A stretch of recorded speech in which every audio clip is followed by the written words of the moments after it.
Jūsų prašau prenumeruoti šį YouTube kanalą, rašyti komentarus ir spausti patiktukus.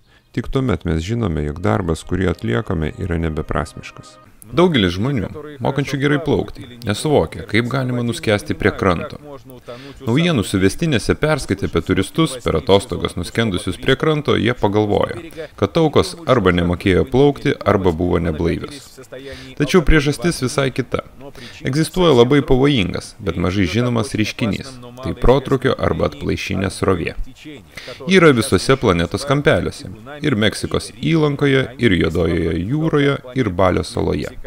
Su ją gali nesusitvarkyti ne tik paprasti žmonės, bet ir puikūs plaukikai, nes paprasčiausiai nežino, kaip elgtis.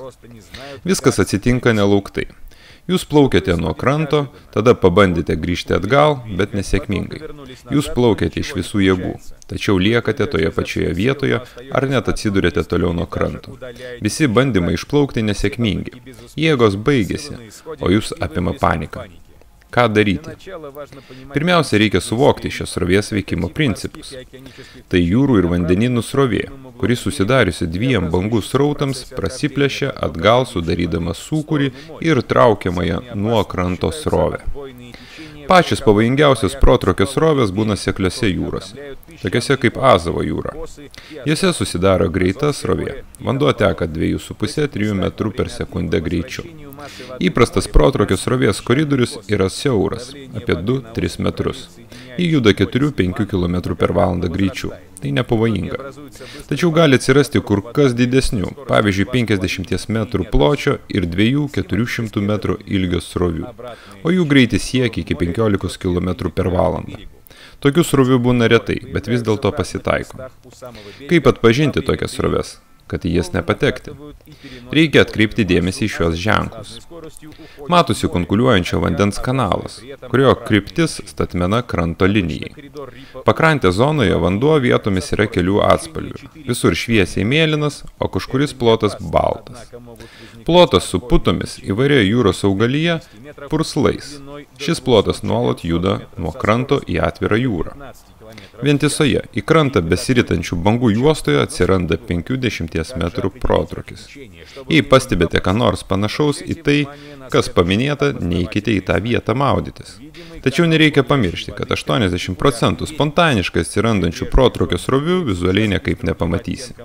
Protrūkio srovė atsiranda prie pat kranto. Vadinasi, jei stovite vandenyje iki juosmens ar juo labiau iki krūtinės, jūs gali pagriebti srovė ir nunešti į jūrą. O juk tie, kurie nemoka plaukti, taip ir daro, paprasčiausiai stovi vandenyje ir tuo mėgaujasi. Todėl nesimaudykite po vieną ir neignoruokite pliaže esančių ženklų ir draudimų maudytis. Pats svarbiausias momentas, kaip elgtis patekus į tokią srovę. Nepanikuokite, susiimkite, nes 99% žmonių, žinančių kaip elgtis tokiais atvejais, išsigelbsti.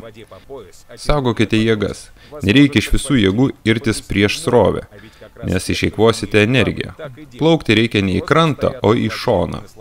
Jei protrūkio srovė siaura iki 5 metrų, iš jos greitai išsikapstysite. Analizuokite, jeigu jūs įrėtės pagal taisyklės į šoną, o išsikapstyti nepavyksta, vadinasi srovė yra plati, 20 metrų ir daugiau. Tada iš karto nustokite eikvoti jėgas ir panikuoti. Atvirkštinė srovė paprastai trunka trumpai ir po 3–4 minučių liaujasi.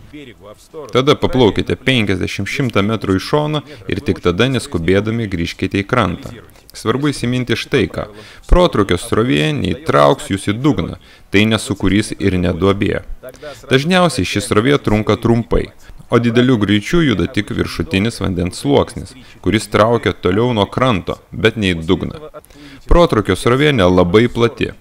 Jos plotis neviršė 50 metrų, o dažniausiai būna tik 10–20 metrų. Tada nuplaukę 20–30 metrų į šoną, pamatysite, kad išsikapsite iš bėdos. Srovės ilgis ribotas, ji greitai nuslopsta, praranda savo jėgas ten, kur bangos pasiekia savo piką ir ima dūžti.